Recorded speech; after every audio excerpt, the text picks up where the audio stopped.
పిల్లికి పెళ్ళి మళ్ళీ మళ్ళీ జరగాలి ఎక్కడ అంటే గల్లీలో అన్నట్లు అమరావతి పునఃప్రారంభం అన్నారు. అది పునఃప్రారంభం కంటే రుణఃప్రారంభం అంటే బాగుంటుంది. ఇంకా జనాల నెత్తిన అప్పులు రుద్దడానికి సిద్ధమయ్యాను అంటూ చంద్రబాబు నాయుడు పొలోమంటూ ఎగేసుకొని వచ్చాడు.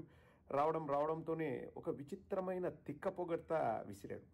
దానికంటే ముందు ఒక్కొక్కరిని ప్రవేశపెడదాం. అంటే ఫస్ట్ సిన్ బాబుని, మళ్ళీ పెద్ద బాబుని, మళ్ళీ దత్ బాబుని, ముగ్గురిని ప్రవేశపెడదాం. ముందు సిన్ బాబు ఏదో చెప్తున్నాడు. అంటే ఇంకా కడపటి వార్తలు అందేసరికి మొత్తం పూర్తి వివరాలు నాకు రాలేదండి, నేను చూడలేదు. 1-2 నిమిషాల వీడియోలే నా దృష్టికి వచ్చాయి. పూర్తి ప్రసంగమో పాఠమో ఏదో విన్న తర్వాత మళ్ళీ ఒక వీడియో చేసుకుందాం. కానీ ముందు సినబాబు ఏమన్నాడో ఒక్కసారి వినండి. గతం కూడా గుర్తు చేసుకోవాలి. 2014లో రాష్ట్ర విభజన జరిగింది. కట్టుబట్టలతో మెడబట్టి మన బయటికి గెంటేశారు. ఎక్కడి నుంచి పరిపాలించాలో తెలియని పరిస్థితి. కానీ మన సిబిఎన్ గారికి సంక్షోభాలు కొత్త కాదు. కట్టుబట్టలతో ఏం బయటికి పంపించలేదు నారా లోకేష్. అప్పుడు బీజేపీ అధికారంలోకి వచ్చింది.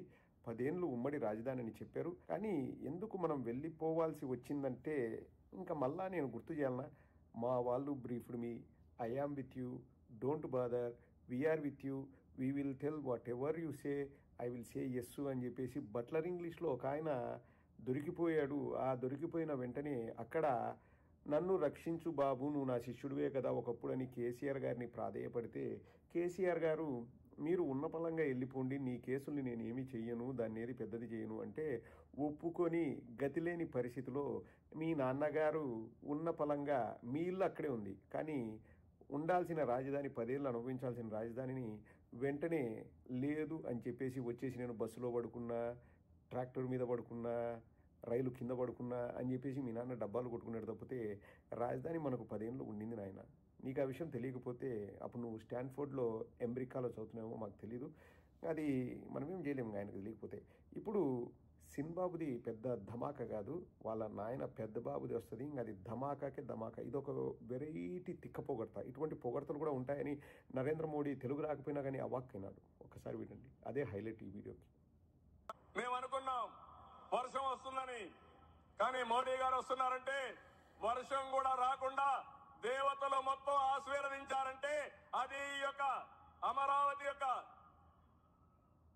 ఒక నమ్మకం కానీ ఒక పవర్ అని చెప్పి నేను మీకు తెలియజేస్తున్నాం. నరేంద్ర మోదీ గారు వస్తున్నారని వర్షం పడకూడదని చెప్పేసి దేవతలు ఆశీర్వదించారంట. అది ఒక నమ్మకం కానీ అది అమరావతి యొక్క పవర్. ఆ పవర్ అనేది కరెక్ట్గా మాట్లాడాడు. ఎక్కడ ఏది మాట్లాడాలో బాబు గారికి బాగా తెలుసు. పవర్ అనేది కరెక్ట్గా మాట్లాడాడు. వర్షం రాకూడదని దేవతలు ఆశీర్వదించడం ఏందో, నరేంద్ర మోదీ గారు వచ్చారని చెప్పేసి ఆ పవర్ అలా పనిచేయడం ఏందో, అమరావతి గొప్పదనం అది ఏందో నాకైతే అర్థం కావట్లేదండి. మీకేమన్నా అర్థమైందా? వర్షం రాకోకుండా ఆగిపోవాలి అంటే ఇంకా మళ్ళా రైతుల రాజధాని అంటారు. అక్కడ రైతుల్ని వస్తానే ఆ పచ్చ జెండా ఊపండే ఏదో. ఫస్ట్ నుంచి చూడండి, రైతులకు భూములు ఉండకూడదు, పంటలు పండే భూమిని నాశనం చేయాలా, వర్షాలు పడకూడదని చెప్పేసి దేవతలు ఆశీర్వదించినారంట. రాష్ట్రంలో వర్షాలు పడాలని ఎవరైనా ఆశీర్వదించమని కోరతారు. కానీ ఒక ముఖ్యమంత్రి స్థాయిలో ఉన్న వ్యక్తి వర్షాలు పడకపోతే కూడా అది గొప్ప అంట, అది పవర్ అంట. ఆ విషయం చూసి అవాక్కైన మోదీ గారు ఇప్పుడు చంద్రబాబు గారిని పొగడ్డానికి డిసైడ్ అయ్యారు. ఒక్కసారి వినండి మోదీ గారు ఏం పొగుడతారు. డెఫినెట్గా చంద్రబాబు అంత మాట అన్న తర్వాత మోడీ గారు పొగడకపోతే బాగుండదు కదా. ఒక్కసారి వినండి. క్షమించాలి అన్నది మోడీయే కానీ ఇది పాత వీడియో. చంద్రబాబు నాయుడుకి పోలవరం ఒక ఏటీఎం అని అప్పుడు ప్రధానమంత్రి ఇప్పుడు ప్రధానమంత్రి, అప్పుడు మోదీ గారే ఇప్పుడు మోదీ గారే, కానీ సందర్భం వేరు. క్షమించాలి. ఇంకా అంతకంటే మోదీ గారు ఏమన్నా నాకు తెలియదు. మోదీ గారి దృష్టిలో చంద్రబాబు నాయుడు పైన ఉన్న అభిప్రాయం అదే. పోలవరాన్ని ఏటీఎం లాగా వాడుకున్నాడని చెప్పేసి ఒకప్పుడు మోదీ గారు అన్నారు. సరే ఇప్పుడు అన్న ముగించేస్తావా, మరి మా పవన్ కళ్యాణ్కి ఏమీ లేదా, మీరు మాట్లాడుకుని సిన్బాబు పెద్దబాబు మీరు బాగుంటే ఓకేనా, మా పవన్ కళ్యాణ్కి ఏమీ లేదా అంటే అది కూడా ఉంది. ఒకసారి మోదీ గారు పవన్ కళ్యాణ్కి ఒక అపురూపమైన కానుక ఇచ్చారు, అది చూసి ముగించేద్దాం. ఒక్కసారి చూడండి. ఇచ్చేటువంటి నాయకులు కొంతమంది ఉంటారు, ఆ కోవలోని వారే శ్రీ పవన్ సార్ వీళ్ళంతా. అలాగే మరొకరు కేంద్ర భారీ పరిశ్రమలు ఉక్కు శాఖల సహాయ మంత్రి వర్యులు నరేంద్ర మోదీ గారు పవన్ కళ్యాణ్ గారికి చాక్లెట్ ఇచ్చారంట. గతంలో మట్టి వాటర్ తీసుకొచ్చిన మోదీ గారు ఈసారి చాక్లెట్ తీసుకొచ్చారు. సో అంటే విమర్శించే వాళ్ళు అనొచ్చు, నువ్వు చిన్నపిల్లడు పక్కకి వెళ్ళి ఆడుకో చాక్లెట్ తిని అన్నాడు అని కూడా అనొచ్చు. నాకు తెలియదు, నేనేమన్ను, నేను పవన్ కళ్యాణ్ ఫ్యాన్ని. సో అది అండి కడపటి వార్తలు అందేసరికి ఈ 3 విషయాలు తెలిసాయి.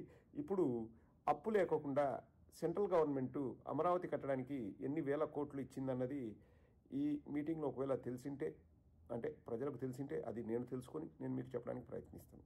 అంతవరకు ఈ వార్తలు ఇంతటితో ఈ వార్తల సమాప్తం.